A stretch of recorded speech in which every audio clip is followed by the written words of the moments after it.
Bueno, siento aquí.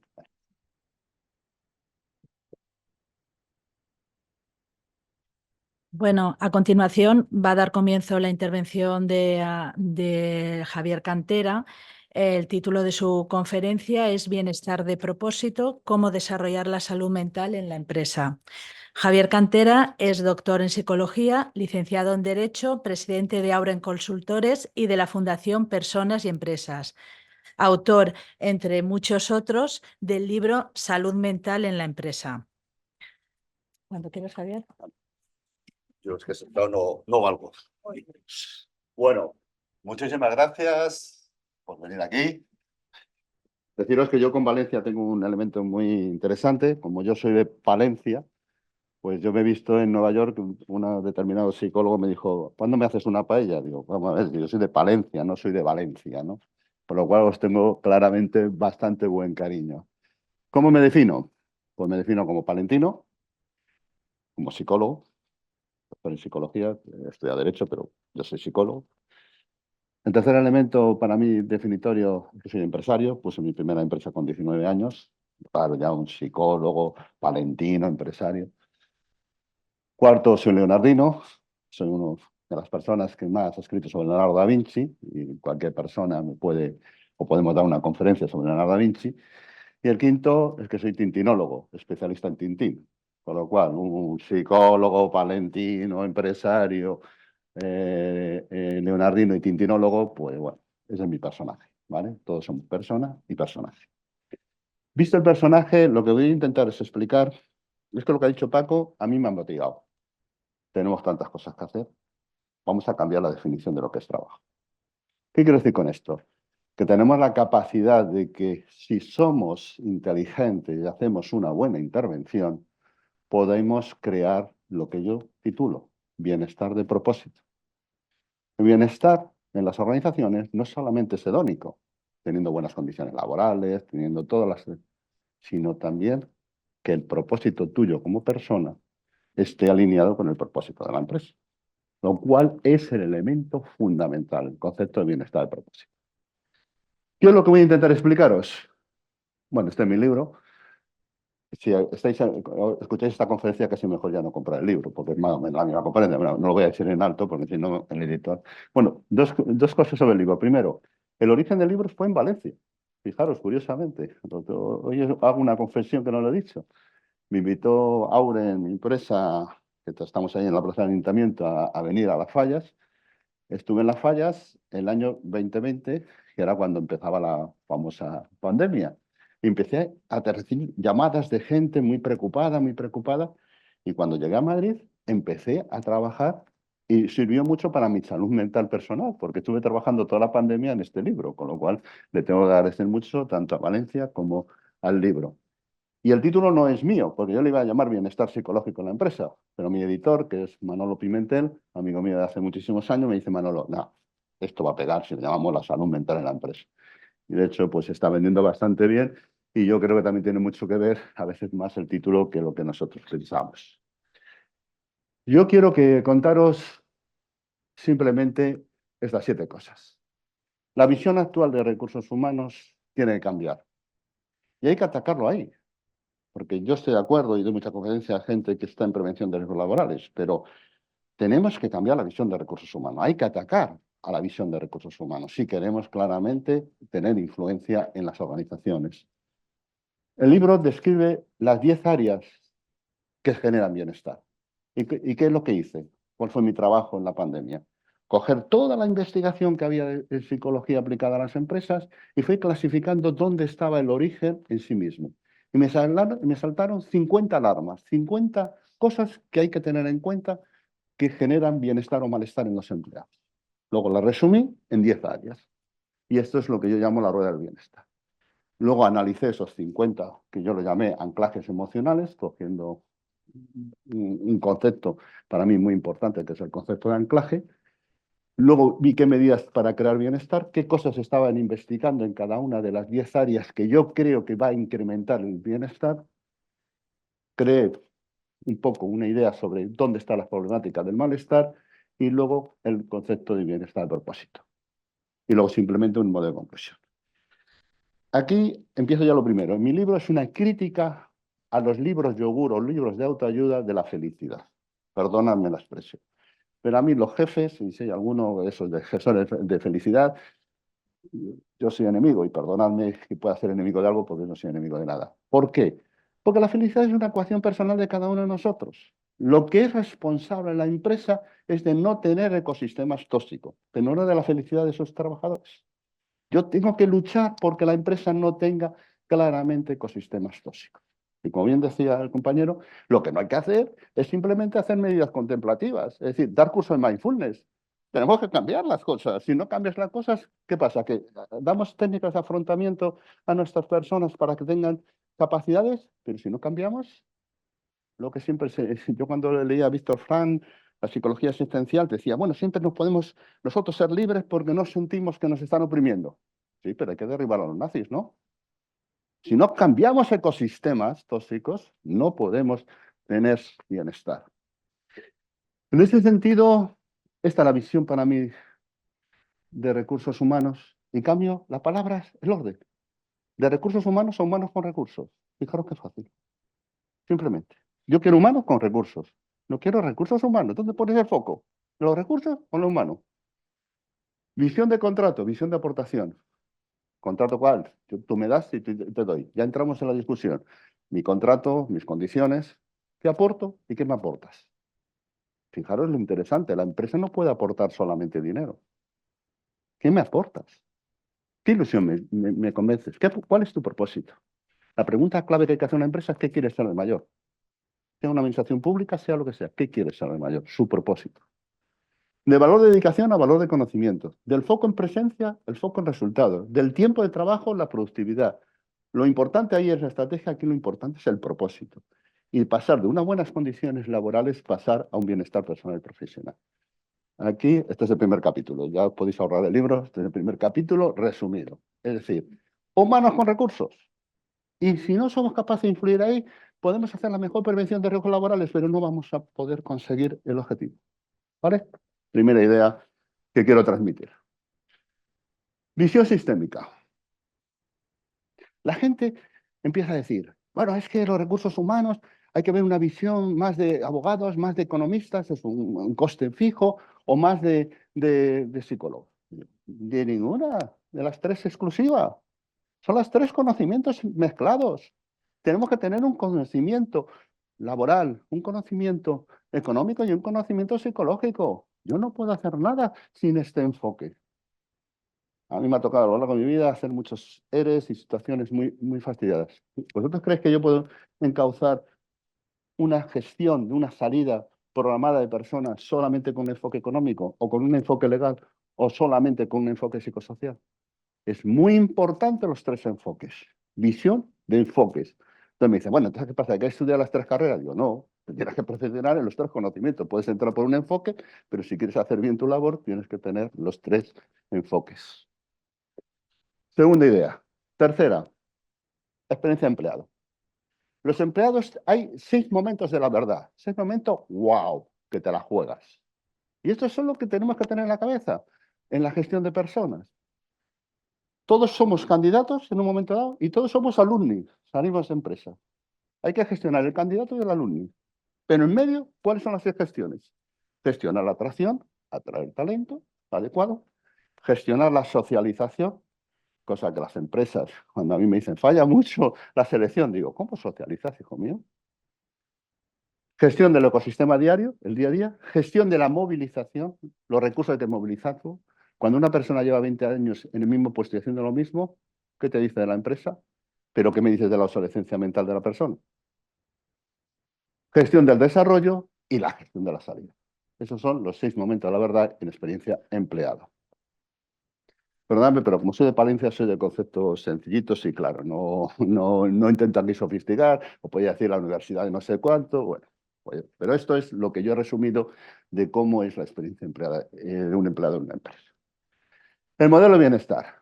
Si mejoras tu atracción, tu socialización, tu gestión diaria, movilización, desarrollo y salida de los empleados, tienes un índice mejor bienestar psicológico. Fijaros, hasta hace poco la palabra compromiso tenía muchas variables.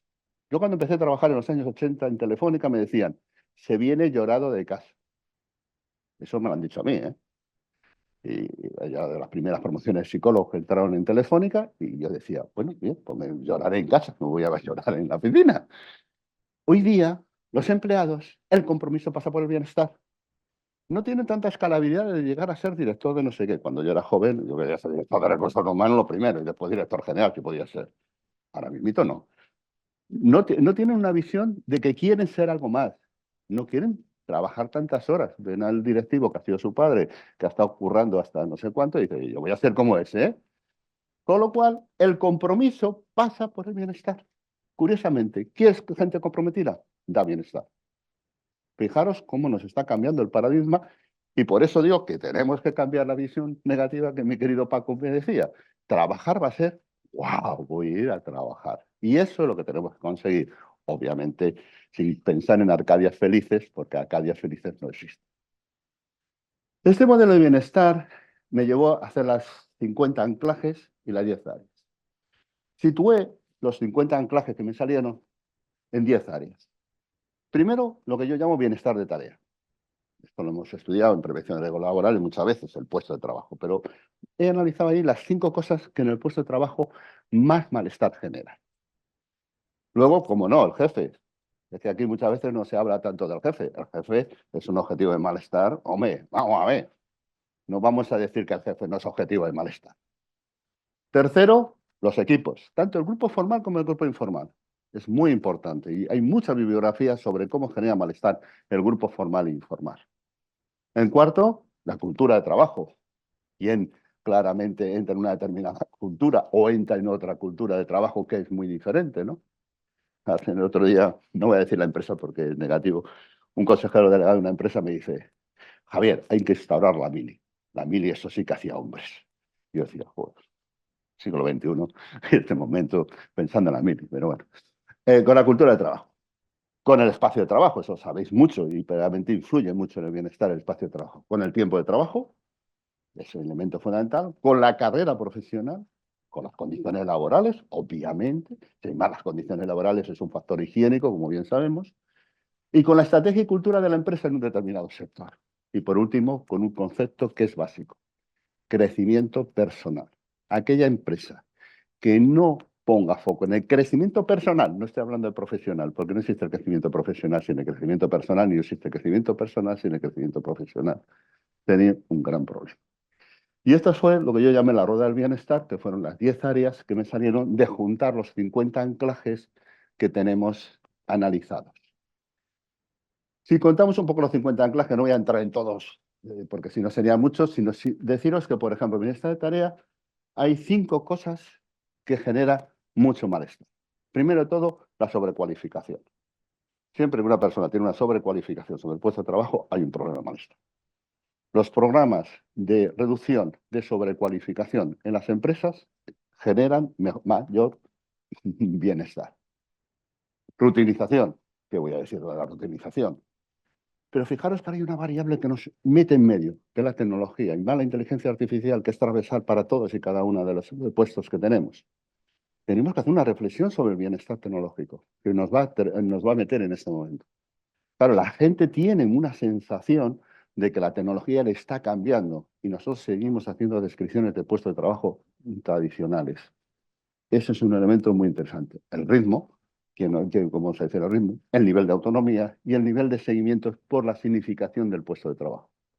En el libro Berich, y algunos lo queréis ojear, como analizo toda la bibliografía, estudios científicos que existen en esas 5 áreas. Entonces, si quiero ver si tengo buen bienestar de tarea, cojo una tarea y analizo esas 5 variables. Seguro que habrá algunas más, pero sí que claramente puede ser un Pareto el 80% del trabajo de bienestar de tarea. Nos vamos al jefe. Bienestar de autoridad. Primero el liderazgo. ¿Cómo no? Luego voy a daros por dónde yo creo que son las soluciones de todos estos temas, pero obviamente es una opinión de autor. El micro y el macro. Gente que es un líder que está en todo detalle, con lo cual no deja autonomía, o el líder que obviamente es macro, solamente navega por arriba. El nivel de, o sea, alcance en psicología del trabajo, entre micro y macro, es otro elemento muy interesante. El acoso laboral, como decirlo, la campanaciones sociales en el trabajo. Es un análisis que genera mucho malestar. Y el balance entre responsabilidades y estrés. Mucha responsabilidad, poco estrés, o poca responsabilidad, mucho estrés. Es decir, hay que saber ese balance. Y ahí tenéis desarrollada en estas 5 áreas de bienestar de autoridad. Vamos al tercero. Bienestar de relación, que es todo el bienestar con grupos. Integración de grupos formales e informales. Es muy importante también los grupos formales e informales. Claro, esto me dice, es que estas intervenciones son de grupo y es de dinámica de grupo. No olvidéis que la psicología tiene 2 grandes aproximaciones y yo reivindico desde hace mucho tiempo que la psicología del trabajo no somos psicólogos clínicos. A pesar de que el Colegio de Psicólogos ha hecho mucho hincapié en que la psicología sea clínica, la aproximación de la psicología del trabajo es psicología social. Somos cambiando ecosistemas, cambiando modelos y los grupos de trabajo también inciden bastante. Roles y estatus en equipos, el balance entre trabajo individual y grupal, otro elemento muy importante de estrés, gente que trabaja mucho individualmente y el grupo no trabaja tanto, reparto de exigencia, gestión de proyectos y los conflictos en grupo. ¿Cómo se tratan los conflictos?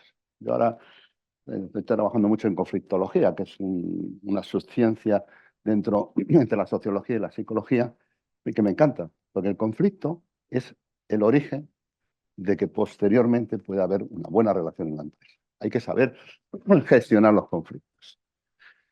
Bueno, ¿y en bienestar de identidad? Pues igualdad de trato en la diversidad, obviamente las políticas de igualdad, la aceptación y cultura, la cultura de dedicación, otros elementos fundamentales, la meritocracia. Nos estamos cargando la meritocracia. Si te cargas la meritocracia tienes un gran problema, que es que la gente no tiene propósito.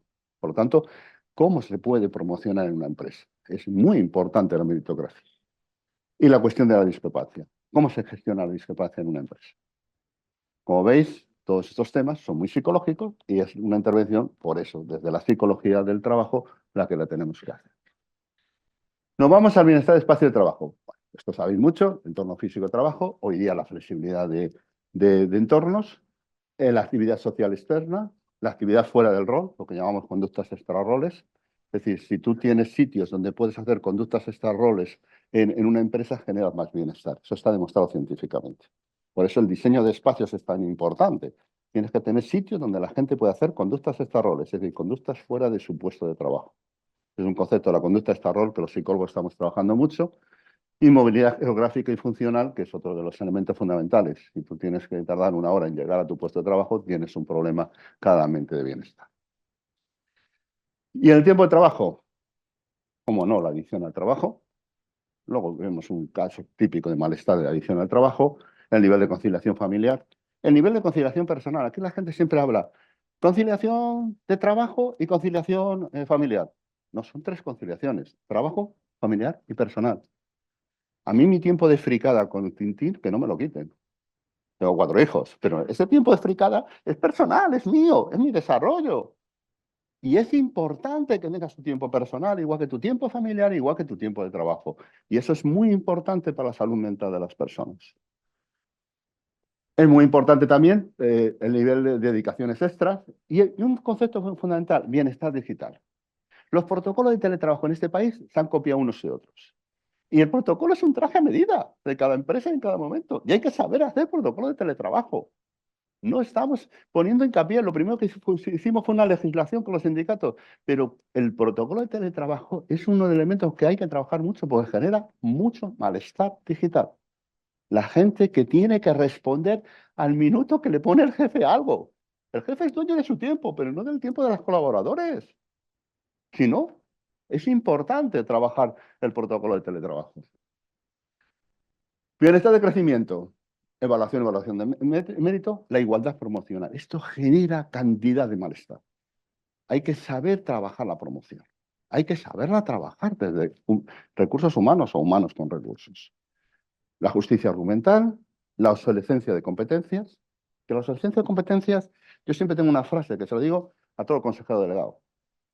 Lo peor que puedes hacer es que hace tiempo que no has hecho una cosa nueva. ¿Cuándo fue la última vez que hiciste una cosa por primera vez? Miradlo vosotros, ¿eh? Yo he empezado a hacer ahora baile de salón. Os puedo jurar que no se me da muy bien. Pero estoy haciendo una cosa nueva. Es muy importante para tu salud mental. Tienes que empezar cosas nuevas. Y eso es una cosa que preocupa muchísimo. Y la gestión del talento senior. Eso es fundamental. ¿Cuánta gente se siente ninguneada a partir de una determinada edad? Porque solamente hay gente joven que lo puede desarrollar. Al revés, también hay organizaciones que son gerontocracia. Hay que saber gestionar el talento senior. Yo en mi empresa, por ahí tengo alguno de Auren, lo sabe, yo soy becario senior. Es lo mejor que se puede ser en la vida. Llega ya presidente, eres becario senior. Como becario estoy todo el día aprendiendo y encima tengo la capacidad de tener experiencia. Pues si toda la gente mayor pasa a ser becario senior, deja a la gente joven que promocione y que podamos entre todos generar un mejor clima organizacional. Bienestar de experiencia de empleado, socialización, fundamental, mantenimiento, la gestión de las condiciones laborales. Obviamente, no vamos a decir aquí, vamos a hacer todas estas medidas y estamos pagando inadecuadamente o estamos en un momento dado maltratando en el convenio colectivo en horario. Hay que cuidarlo, obviamente. Estereotipos, la calidad de vida laboral. La gente habla de calidad de vida laboral y siempre va a tiempos. La calidad de vida laboral no es tiempo, es que hagas cosas que tú te sientas realizado haciéndolas. Esa es la calidad de vida laboral.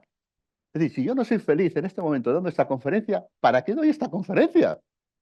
Yo tengo que ser feliz dando esta conferencia. Y yo me estoy sintiendo feliz. Y obviamente estás teniendo calidad de vida laboral. Si no, no tienes calidad de vida laboral.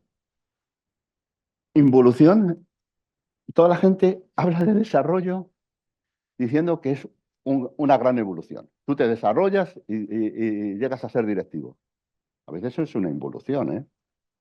Ser directivo no es que no valga cualquiera, es que te cargas una serie de cargos que no tienes ningún sentido. ¿Cuánta gente le has hecho infeliz por ser directivo? Claramente, hay que pensar en sí mismo las decisiones vitales que tienes que tener, ¿no? Ahora que estoy trabajando mucho en psicología económica, ¿sabéis que todas las decisiones profesionales aparecen todos los sesgos típicos que Daniel Kahneman hace en su libro de psicología económica? ¿Sabéis que tenemos un optimismo excesivo? Siempre infravaloramos al contrario y nosotros decimos que somos los mejores en cualquier decisión. Eso es un mecanismo de defensa de nuestro cerebro que generó los sesgos cognitivos para poder tomar decisiones de supervivencia. Por lo tanto, es muy importante saber las decisiones profesionales que se toman para tu buen bienestar. Muchas veces cuando generas a un tío que es muy bueno, que está encantado con lo que está haciendo, dices, y ahora vas a ser jefe. ¿Y qué les estás generando? Malestar psicológico. Es muy importante el tema de la involución. Y luego la desvinculación. Hay que saber gestionar despidos. Las empresas tienen que despedir, las empresas que no son administraciones públicas, y no pasa nada. Los despidos hay que saberlos gestionar, porque si no los gestionas los despidos, el problema es no el que se va, sino lo que dejas dentro de la imagen de los que se van. En bienestar de estrategia de imagen de empresa, el sector influye mucho en las empresas. Hay sectores donde la gente pues tiene una serie de elementos negativos y le genera malestar. Todos los temas de compliance para mí son fundamentales, corrupción, etcétera, etcétera. Hay gente que no está de acuerdo con una empresa por sus políticas de compliance o su política de ejemplaridad o de reputación empresarial. Bienestar de cambio personal y profesional. Pues todo lo que viene siendo crecimiento personal y crecimiento profesional. Fijaros, hasta hace poco todos los libros iban hacia el crecimiento profesional, creyendo que el crecimiento profesional arrastra el crecimiento personal. Lo más interesante es que los dos crecimientos son a la vez. Lo importante en esta vida es la capacidad de aprendizaje y el nivel de adaptación que tienes a las nuevas circunstancias. Ya lo dijo Darwin, quien sobrevive no es el más fuerte, es el que mejor se adapta. Y la forma de adaptación que tenemos ahora es la cantidad de aprendizaje que podemos dar. Yo todos los días hago una cosa que hacía Albert Einstein, que a mí, el tío Alberto, que a mí me encanta, que es que me apunto las 3 cosas que he aprendido. Ayer que estuve aquí en el hotel, me apunté las 3 cosas que aprendí en el día de ayer. Mis hijos que tienen un problema, que mi mujer y yo somos psicólogos, el problema de los chavales es grave, ¿no? Entonces, siempre les decimos lo mismo. ¿Qué habéis aprendido el día de hoy? Y me dicen, matemáticas, física. Yo no. De ese chico que te ha puesto en la zancadilla. De esa persona que no te ha mirado bien, ¿eh? Hay que aprender. Hay un estudio de una universidad, la Universidad de Harvard, que me encanta, que dice que aproximadamente al año solemos coincidir con unas 350, 360 o 400 personas tóxicas. Bueno, perdón la expresión, gilipichis aquí en España. Pues a mí cuando me toca el gilipichi del día, digo, ya me ha tocado el mío, ya no tengo más en el día. Y cuando tengo 2 gilipichis, digo, un día no me va a tocar ningún gilipichis. Esa es la actitud. Es decir, personas tóxicas vamos a tener todos, pero tienes que tener una actitud de saber superar a las personas tóxicas. Bien, medidas. Fijaros, las medidas en el tema del trabajo. Con la tecnología tenemos que ir cada vez más a un job crafting. Job crafting son unas técnicas que surgieron de hace tiempo, en el 2011, en Estados Unidos, que es dar mucha autonomía al puesto de trabajo. Es decir, que no haya supervisión. El concepto del puesto de trabajo está en crisis, porque claramente la gente lo que tiene que tener es autonomía en trabajar. Dime qué quieres conseguir, déjame a mí los cómo. Tú no te metas en mis cómo. Esa es la evolución. El concepto de job crafting tenemos que ir evolucionando, porque la bienestar de tarea está cada vez más asociado a la capacidad que tiene una persona para tener claramente autoridad en sí misma. Segundo, tema de liderazgo. Yo soy un defensor a ultranza en mi tesis, que yo soy doctor añoso, es decir, doctor cuando tenía 50 y tantos años ya, la hice sobre el liderazgo auténtico. ¿Qué es el liderazgo auténtico? En el año 2008, Balumba empieza a desarrollarlo en la Universidad de Yale, y a mí me encanta por una sencilla razón, porque se dice, sé tú mismo. Primero, conócete mucho a tú mismo. Eso tiene 4 elementos en liderazgo auténtico. Conócete a ti mismo. No te hagas trampa en tu solitario. ¿Cuántos hacen trampa en su solitario y dicen qué guapo soy? Yo me miro todos los días, ¿sabes? Digo, estoy calvo. ¿Y qué? ¿Pasa algo? ¿Pasa algo? Es decir, si no haces tu solitario personal, tienes un gran problema. Segundo elemento, sé transparente. Dices lo que piensas y piensas lo que dices. Sin ser sincericida, modelo Trump. Vamos a ver, aquí como todo tiene todo su límite, sincericida lo mínimo, ¿eh? No voy a decir a nadie. Pero aquellos líderes que tienen transparencias, que aceptan sus errores y que obviamente trabajan sobre sus errores, da verosimilitud como líder. Tercer elemento, hacer un procesamiento equilibrado de la información. En Palencia se decía, no te fíes de nadie solamente, pero bueno, ya sabes que, bueno, se decía, no te fíes ni de tu padre. Somos castellanos recios, ¿no? Pero se trata de que tú tengas una información cualificada de diferentes fuentes, en cantidad, número de información para tomar decisiones, en calidad, preguntado al experto, no al portero de mi casa, y en diversidad, a diferentes actores. Si yo tengo cantidad, calidad y diversidad de opiniones, puedo tomar buenas decisiones. Eso es un líder auténtico. Y por último, tener una moral internalizada. No una moral A, B y C, que ahí ya empiezan las ideologías que yo paso. Tener una moral es tener una serie de valores que autorregulen tu conducta. Con esos 4 principios tienes un liderazgo auténtico. Si somos capaces de tener cada vez más líderes auténticos a las organizaciones, vamos a tener mayor bienestar. Tercer elemento, bienestar de relaciones.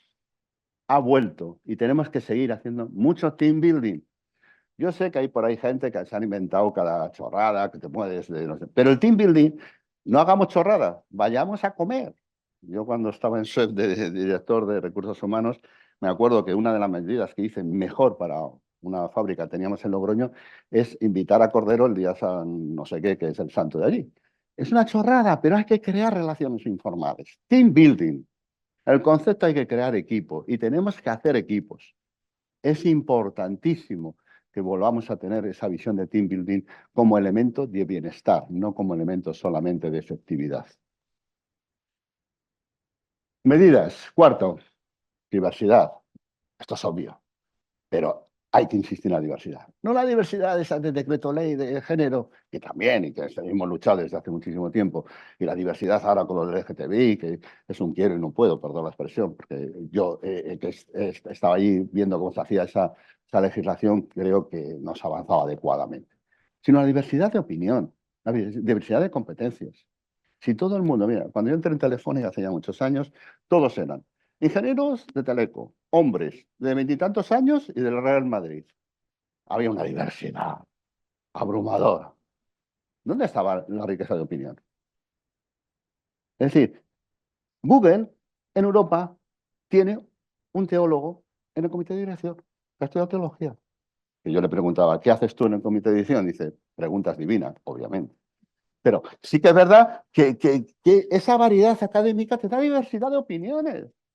Yo como psicólogo, yo estoy en el Consejo de Aure, tengo al lado un economista, tengo un abogado, todo el tema. Y yo siempre que pongo mi punto de vista como psicólogo, pero yo aporto ese visto y seguro que la solución saldrá mezcla de todas. Pero es muy interesante la política de diversidad.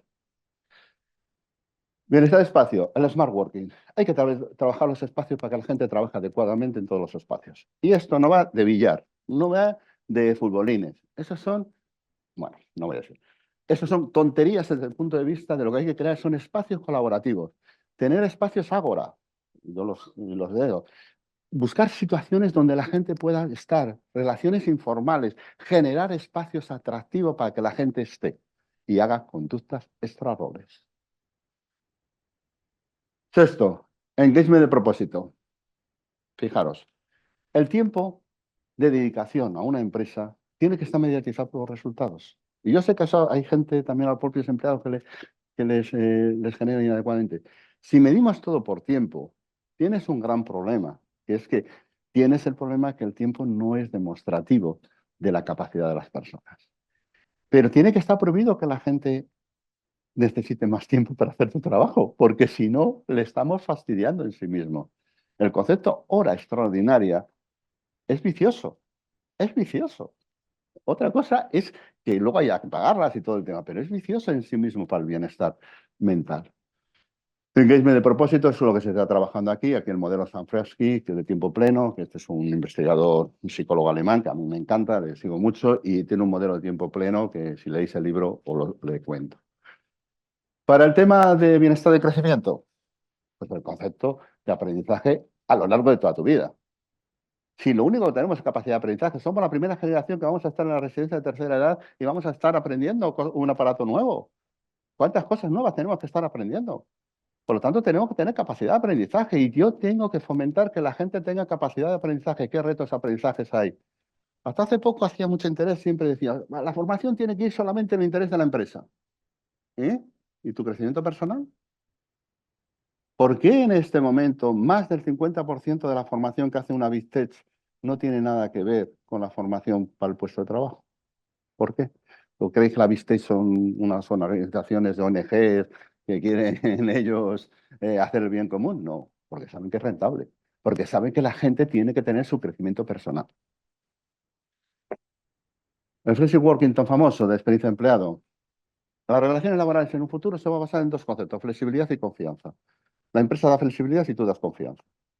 Y la empresa da confianza si tú das flexibilidad. Fijaros qué sencillo explico las relaciones laborales. Los sindicatos me brean alguna vez. Pero bueno, flexibilidad y confianza. ¿Pero por qué? Porque es que no hay otra cosa en una relación laboral. Si tú te metes en desconfiar, pues ya tú eres menos flexible. Si tú eres flexible y no te das confianza, luego yo ya me convierto en desconfiado. Muy importante el trabajo bueno, aquí hay bastante publicado en Europa de Flexi Working y la visión 3S, que también en el libro la explico. Valores humanos. Vamos a hacer en el Colegio de Psicólogos de Madrid una primera jornada sobre organizaciones humanizadas, ¿no? Estamos trabajando mucho el concepto de cómo los valores humanos tienen que estar metidos dentro del propósito de las empresas. Una empresa no puede trabajar solamente por objetivos económicos. Tampoco puede trabajar sin objetivos económicos. Son básicos. Mi cuenta de resultados es básica, pero es para conseguir un fin de las personas, porque los humanos tenemos recursos, pero no somos recursos humanos.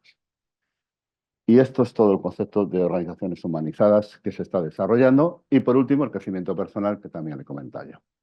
Por ejemplo, el tiempo de pausa laboral, eso lo trabajaréis bastante. Nosotros estamos intentando meter, estoy haciendo un piloto en Aure en Madrid, pausas laborales creativas, que es durante una jornada que estás, cada 2 horas, 5 minutos, hace lo que sea, desde hacer un monólogo, hacer lo que sea, ¿no? Bueno, tengo que ir pilotando el tema, pero la idea es que existan pausas laborales creativas, no solamente para la espalda, que también es necesario, sino también es bueno que haya pausas laborales creativas. Bueno, todas estas medidas nos llevan a superar diferentes elementos. Este es el primer elemento que yo menciono en el libro, la cultura del estrés. Ya sabemos que el estrés es necesario. Todo el mundo, a mí cuando la gente, hay que quitar el estrés. No, vamos, hay que gestionar bien el estrés.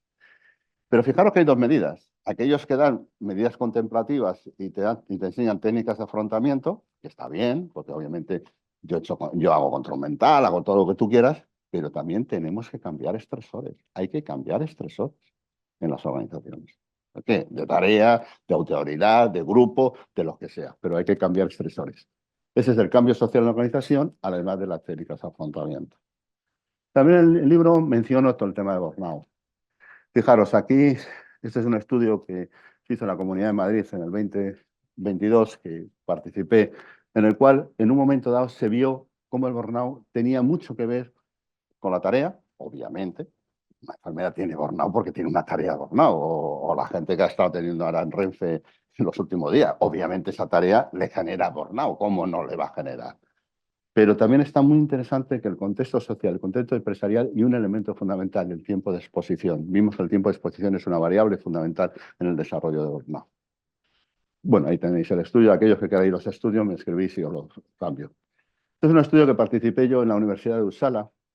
Yo pensaba que Uppsala era así como joder, una universidad muy seria y era como de Palencia, porque son todo de pueblo, ¿no? Es muy, muy sencillota, ¿no? Entonces me invitaron a este estudio sobre los alcohólicos del trabajo y vimos claramente los equilibrios homostáticos y las personas que no equilibran. La conciliación de trabajo, la conciliación familiar y la conciliación personal tienes un gran problema. Definimos un tipo que es la persona enganchada al rol y al estatus. La persona que está enganchada al rol y al estatus, que parece una tontería, pero es muy importante desengancharle. Es una adicción en sí mismo. Luego, también trabajo en el libro La depresión laboral. Este es un estudio de la Universidad de Londres que yo utilizo mucho sobre las técnicas de afrontamiento a la depresión laboral, la falta de expresividad de problemática de personales en el entorno. Y luego, un tema de discriminación por diversidad. Aquí el estudio que me tocó pilotar sobre el colectivo LGTBI con el Ministerio de Igualdad, en el cual pues había mucha gente políticamente que querían sacar ese tema y yo creo que metí un poco de sensatez en ese tema, pues obviamente la idea de estereotipos sociales y el tema de diversidad con aceptación, no por compasión. Es decir, hay un elemento, yo te acepto, pero te compadezco. Y entonces te hablo desde mi superioridad porque soy diferente a ti. No, tienes que aceptar, no comprender. Y aquí viene un tema muy importante. El estudio europeo de suicidio laboral del 2020 demostró una cosa muy importante. A mí me tocó cuando la famosa crisis de France Telecom en el 2008 de los suicidios, pues estaba aquí Orange, en ese momento, o Amena estaba integrándose en Orange y me tocó hacer el estudio aquí en España, ¿no?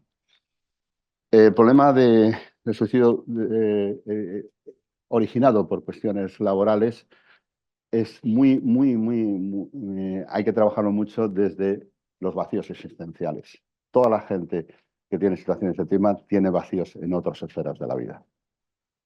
Conclusión, ¿es el trabajo precipitador o es otro ecosistema más? Nosotros tenemos tres ecosistemas fundamentales, que es el ecosistema familiar, el ecosistema de trabajo y el ecosistema social de amigos. Si tú no equilibras los tres ecosistemas, tienes un problema. Esta gente dice, no, yo soy muy familiar y no tengo amigos, tienes un problema. O la gente dice, no, yo el trabajo, la familia, tienes un problema. Son tres ecosistemas que tenemos que gestionar todos y cada uno de nosotros. Y bueno, pues este es el modelo que salió al final. El modelo de 10 factores, lo puse en la fundación que tengo el honor de presidir. Tú puedes tener vida placentera si tienes un entorno físico adecuado, un entorno psíquico adecuado, unas condiciones económicas adecuadas y una conciliación adecuada. Hay gente que tiene esto, que tiene un bienestar determinado, hedónico, pero lleva una vida placentera. ¿Pero dónde está la vida plena? Pues cuando tienes autonomía, cuando te autoaceptas, cuando tienes relaciones positivas con los demás, cuando tienes control ambiental, un concepto que los psicólogos utilizamos mucho, cuando tienes crecimiento personal y tienes propósito de vida. Y esto es lo que yo llamé bienestar de propósito. Y como me gusta ser un poco provocador, me creé un término, le llamé el bien ser. Y yo quiero tener bien ser, que es no tener bienestar en un momento dado, sino ser bien ser en toda mi vida, ¿no? Bueno, en mi pueblo me llamaban de otra forma, yo tengo un mote en mi pueblo de Palencia, a mí me llamaban el disfrutón, pero bueno, es igual, disfrutón o bien ser, da igual. Modelo de bienestar de propósito se basa en una infraestructura, esto casi me ha salido de Hegel, escuchar al empleado continuamente, perseguir el bienestar psicológico del empleado, diseñar e intervenir en recursos humanos con empatía hacia los empleados. Vuelvo a insistir. Si no intervenimos en las políticas de recursos humanos, no podemos cambiar el bienestar de las empresas. Entonces, a mí me parece muy bien hacer planes de bienestar y yo estoy de acuerdo. Pero si cambiamos políticas de recursos humanos, si no, ¿para qué sirve un plan de bienestar? Volvemos a poner otro plan, le ponemos bonito, le ponemos un sello. Hay que cambiar políticas de recursos humanos. La estructura, pues poner al empleado en el centro de la gestión, atender las necesidades del empleado y modificar los procesos según la percepción de los empleados.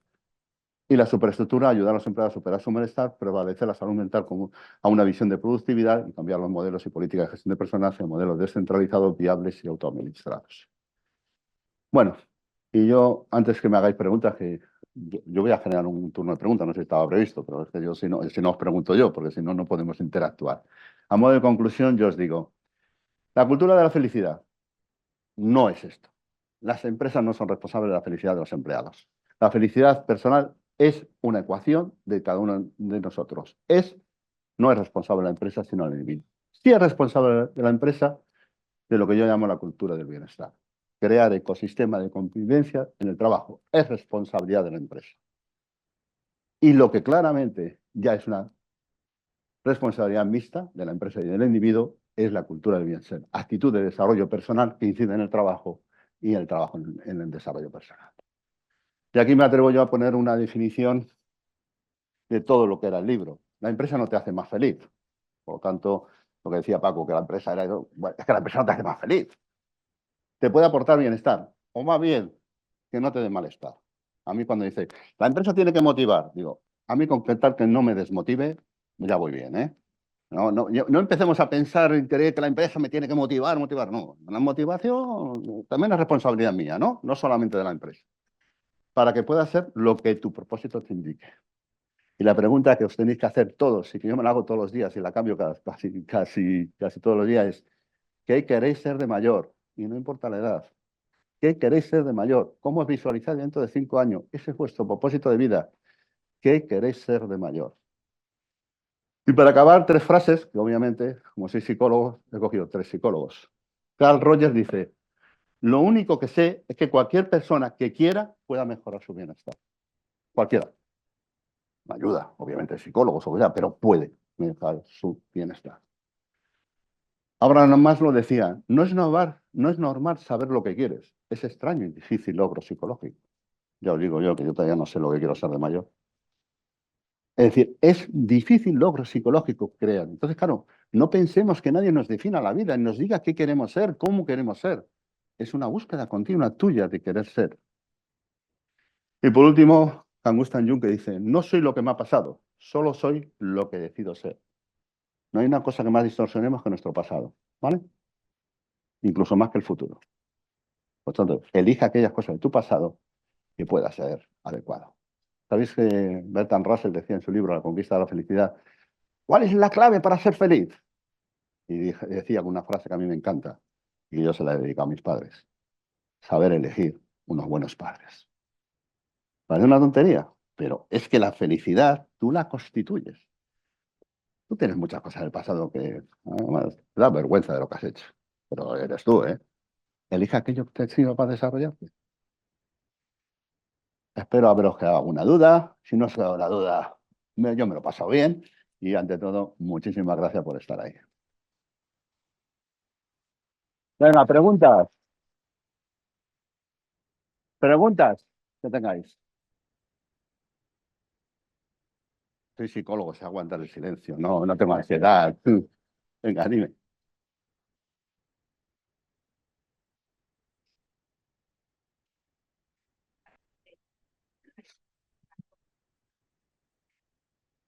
Pues trabajando mucho al propio empresario. Claro, pero claro, eso es un trabajo de mucho tiempo, ¿no? Se puede trabajar. Ujú. Yo he hecho muchos coaching, me ha tocado hacer muchos coaching a directores generales y te puedo decir que te encuentras de todo. O hay gente que cambias antes, hay gente que no cambia. Pero estoy seguro que detrás de cualquier empresario alcohólico del trabajo existe una descompensación muy clara, familiar y personal. Y cuando tú le enseñas que si no compensas no vas a ser mejor persona y no vas a ser tú más feliz y vas a ser continuamente feliz. Fijaros, es un tema, el ser micromanager, gente que está en los detalles. Yo a veces he llegado a demostrar a un consejo de no, haz este proceso. Tú dices cómo se hace. Deja a las personas que lo hagan como ellos quieren hacerlo y vamos a ver los resultados. Tú eres de resultados. Hay algunos que cuando dejan libertad sale el resultado mayor Y luego hay otro que dice, no, no, es que si yo hubiese estado... Yo, sí, pero fíjate qué suerte, se han conseguido resultados y tú no has estado, con lo cual has crecido. ¿Qué oportunidad tienes de crecer? Fijaros, hay un tema que un día lo escribiré, la relación entre ser alcohólico del trabajo y ser buen padre o buena madre. Yo tengo ahí datos muy interesantes sacados de mi experiencia personal sobre esa situación. Y es un gran problema, ¿eh? Yo creo que en una empresa pequeña hay que atacar al dueño y hay que hacerle a través de estrategias claramente de coaching. Compañero, allí tienes.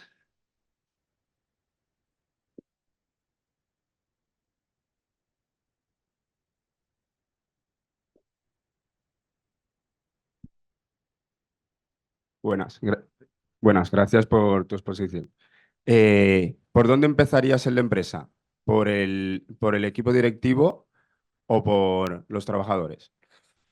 Ambos a la vez.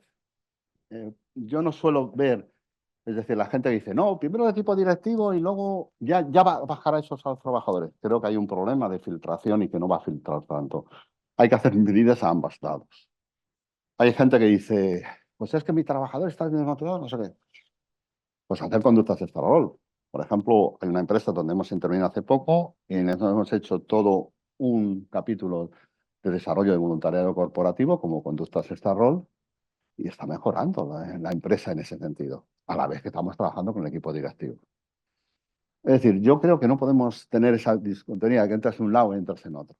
Luego hay ocasiones memorables, como es un convenio colectivo, ¿no? El convenio colectivo hay que meter. Ahora he conseguido en el primer convenio colectivo que se va a firmar un tratamiento del sueño. Yo trabajo ahora mucho, estoy en la Alianza por el Sueño. La Organización Mundial de Salud dice que hay 3 elementos de la salud: el ejercicio, la comida y el sueño. Las empresas se preocupan mucho, ponen las típicas bandejas de manzanas, el tema de subvencionar gimnasio, y no se preocupan del sueño de los trabajadores, cuando es uno de los objetivos fundamentales que genera asentismo y mala salud mental. Hay que saber dormir. Yo hoy he dormido poco porque llevo una semana de mucho trabajo y yo no me noto que tengo peor que fíjate, y la gente no es consciente de que el dormir es un elemento fundamental. Pues hemos conseguido que un convenio colectivo, en el sector crítico, donde también el dormir es interesante, se ha metido la primera medida de vigilancia del sueño, con medida de hacer talleres de saber dormir, que es muy sencillo. ¿Sabéis el bumping? El llevar una pantalla a tu cama genera, ya sabéis que ahora somos marido, mujer y los dos iPads que se pegan de vez en cuando, los dos iPads ahí, Pues eso produce claramente un 20% de empeoramiento de tu sueño. Luego están también las comidas antes, el saber la higiene de sueño. Y luego un elemento fundamental, saber acabar tu día haciendo una reflexión, que eso te lo dicen todos los psicólogos del sueño. ¿Qué he hecho en el día de hoy? Y no acabar con preocupaciones. Y luego también la leche y también mucho la música. Eso. Pero bueno, lo que quiero deciros es que hay que hacer medidas, que no podemos estar solamente pensando en los directivos ni solamente pensando en los trabajadores. Ambos dos. Bueno, yo estoy hasta cuando me digáis, que si eso me interrumpo. Dime, A compañero. ver, sí, hablabas de personas tóxicas, pero es una pregunta que yo me he hecho muchas veces, ¿vale? Yo creo que conozco una persona tóxica. Solo una. Bueno, a ver, una muy relevante que afecta a muchas. ¿Sí? ¿Esas personas saben que son tóxicas o no lo reconocen? No saben, ¿no? Tienen indicios, pero se hacen trampas en su solitario. Es decir, ellos piensan, se pegan. Mira, hace poco, en un plan de igualdad que saqué en una empresa que me costó mucho, donde las mujeres no tenían representatividad alta, y daba la casualidad de que la directora general era mujer. ¿Cuál era su toxicidad? Decía, lo que a mí me ha costado llegar aquí, lo que llamamos síndrome de abeja reina, lo que me ha costado a mí que las mujeres se las cueste tanto para llegar aquí. Hasta que no les pones un espejo y le descubres de que esa es su toxicidad, ella pensaba que eso era lo mejor del mundo. Entonces, nosotros, los psicólogos, los coaches, somos gente que sabemos poner espejos. Yo muchas veces digo, ¿qué habilidad tienes? Saber poner un espejo a las personas para que se vean y digo, uy, es que no quiero ser eso. Pues lo eres. Es muy importante, y este es un país donde el feedback nos cuesta mucho. Tú vas a dar feedback a la gente y lo primero que la gente espera es darte una leche, no vas a tu crítica. Cuando el feedback es una cosa maravillosa, si la sabes gestionar, si no la metes en tu vulnerabilidad. La cultura del feedback, ahí si queréis otro día os hablo de la cultura del feedback que a mí me apasiona. La gente no sabe dar feedback ni recibir feedback, ¿no? La gente cree que dar feedback es ser sincericida, contarle al tío, ¿qué pasa? No, no, dar feedback es saber tener una conversación generativa. Ahora hablamos tanto de inteligencia artificial generativa. No hay una cosa más generativa que una buena conversación y eso los psicólogos lo saben mucho. Y continuando con esto, ¿es lo mismo una persona tóxica que una persona que te absorbe la energía que tú notas? Madre mía, Vampiro, un me ha vampiro, un dejado... vampiro emocional. Vampiro que- emocional. Sí, sí, te absorbe totalmente y te quedas sin energía y dices, madre Pues mía. bueno, ¿no? frente a un vampiro emocional, curso de asertividad a la gente que está alrededor del vampiro emocional, saber decir que no. Ujú. Ok, gracias. Saber decir que no también es un arte, ¿eh? Y que todos tenemos que Y que no se saber enfaden, decir que que no no, se enfaden. ¿vale? Cuando cuando las campañas dicen sí es sí, el no es no, digo, es que hay que saber decir no. El sí es más fácil, pero saber decir no hay que saberlo decir, ¿no? Es una gestión muy psicológica saber decir no. Los vampiros emocionales los tenemos todos, y es que es lógico, ¿no? Pero hay que decirlo. Yo tengo ahora un colaborador que me encanta, es un tío, pero cada vez que habla, hablado. Y digo, va, macho, déjate de ese vampiro, que tenemos prisa, macho, que tengo que hacer otras cosas. O, por ejemplo, que escriben mail testamento. Yo hay cada mail testamento que yo digo, ese es un vampiro emocional. Joder. Si yo me voy a leer todo eso, pues no voy a tener tiempo de hacer otras cosas, ¿no? Asertividad. Hay que aprobar primero la asertividad para saber trabajar a los vampiros emocionales. Sí. Que todos en un momento determinado de nuestra vida Somos tóxicos. somos tóxicos. Y yo creo que en el momento que tú haces la reflexión en qué momento tú has podido ser una persona tóxica para un familiar, para el mundo laboral, de amistades, yo creo que eso te ayuda sobre todo a crecer como persona, porque yo no he leído ningún libro que se llame Yo tóxico. Todo el mundo es las personas tóxicas, como que no va con nosotros la cosa. Que nosotros no somos tóxicos.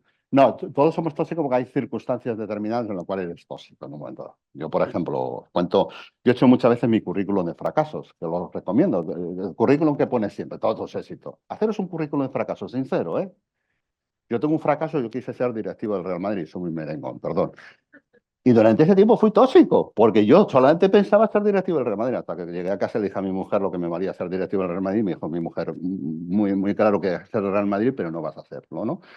Además lo convencíme, pero entonces yo llegué a la conclusión con mi mujer, pues qué tóxico ha sido estos 2 meses que solamente estás pensando en el Real Madrid. Claro, tú te obsesionas con un tema y tienes toxicidad. Es muy importante esa reflexión. Es igual que vivir las tristezas. ¿Quién quiere vivir alegría sin vivir tristeza? La tristeza es la sal de la vida igual que la alegría. Con lo cual, si hay una cosa que sale, esto es pimienta. ¿Por qué solamente queremos vivir alegría? Qué monótono sería todo el día tener alegrías. Otra cosa es aceptar la realidad como viene. Yo, por ejemplo, cuando doy conferencias y todo, previamente hay gente que me dice, ¿no te pones nervioso? Digo, pues si yo voy a ser como soy. Si no quiero tener ansiedad de intentar imitar algo, yo soy así. Y cuento lo que quiero ser. Y eso te da mucha tranquilidad. Pero somos tóxicos, bueno, y hay muchas cosas. Y sin darte cuenta, y la toxicidad con otros elementos, pues fíjate, cuando en un momento dado, mira, mi hija es lesbiana y cuando yo conocí a su mujer, en un momento dado, mi padre, que tenía 90 años, claro, me dijeron que se iban a casar y me dice mi padre, si no eres tú el padrino, soy yo, tonto. Y dije, joder, que estoy siendo tóxico mentalmente hasta que acepto la situación. Y es muy curioso cómo esa toxicidad no te das cuenta. Por lo tanto, es importante el consejo psicológico. Yo, cuando me dicen teoría psicológica, yo quiero consejo psicológico, porque el consejo es un elemento básico para que tú te salgas de tu zona de confort. Muchas gracias, compañera. Hola, yo soy María José, soy María la José. presidenta del Colegio de Educadores Sociales Muy bien. y yo vengo del ámbito de la empresa de inserción, Muy donde hay una figura que es la figura de acompañamiento, donde yo he estado trabajando como personal de acompañamiento con las personas que estaban contratadas en la empresa y donde, bueno, pues tú vas desarrollando con ellas y todo el proceso de entrada a la empresa, de cómo... Y a lo mejor sería algo exportable al resto de empresas, porque es algo que funciona. Sí, lo que pasa es que en vuestro sector hay otro tema que a mí me preocupa mucho, que es el concepto voluntario. Cuando, no en ese, sino cuando se trabaja en la tercera... Yo trabajo en muchas ONGs y me encanta y tengo la fundación y hace mucho trabajo. Y el voluntario a mí me parece bien, pero cuando se llena la boca de que soy voluntario y no sé qué, no sé cuánto, no, tienes que ser profesional voluntario. Y ese es el elemento. Claro, por supuesto. Pues, Esta figura está contratada dentro de la empresa. por primero supuesto. profesional y luego voluntario. Claro. Eso es. ¿Alguna pregunta más? Bueno, si no, perdona. La última, venga, la última. ¿Quién es la última? Bueno, vamos a ver. Venga. Enhorabuena por la exposición y una pregunta. En el conflicto, cuando esto no funciona, cuando hay un problema, los mecanismos que nos da la ley ahora y los servicios públicos para resolverlo, ¿realmente sirven para resolverlos o sirven para Yo tengo una pregunta. empeorarlos? ¿Por qué no hay psicólogos en los sistemas de mediación de conflictos empresariales? Y hay abogados solo. Y yo también soy abogado, no voy a... Pero es que a mí me ha servido más mi carrera de psicología en todos los conflictos que he mediado. He estado en controladores aéreos, conflicto que todos conocéis. He estado en un conflicto de una empresa de telefónica que se llama Sinter, que se puso la castellana. Yo levanté la castellana. La levanté con psicología, no con derecho. Claro, si la mediación de los conflictos, los sistemas de conciliación los llevan abogados que estrictamente se meten en el concepto jurídico, la mayoría de los conflictos hay temas muy personales. Muy personales. Y eso es muy importante. Claro, yo empecé en psicología de terapia de pareja ya hace muchísimos años. Y yo fui uno de los primeros que traje de España, lo traje de Estados Unidos, la técnica del cristal, que era cuando llegaba una pareja, les ponía un cristal en medio y ellos veían la expresión de agresividad que tenían cuando se referían al otro. Y el mero hecho de conocer el lenguaje no verbal de la agresividad, yo bajaba después el cristal y tenía una capacidad enorme de llegar que un conflicto tuviese alguna vía de solución. Vale. No, es que ya me han dicho que... Muchísimas gracias por las preguntas y ser felices.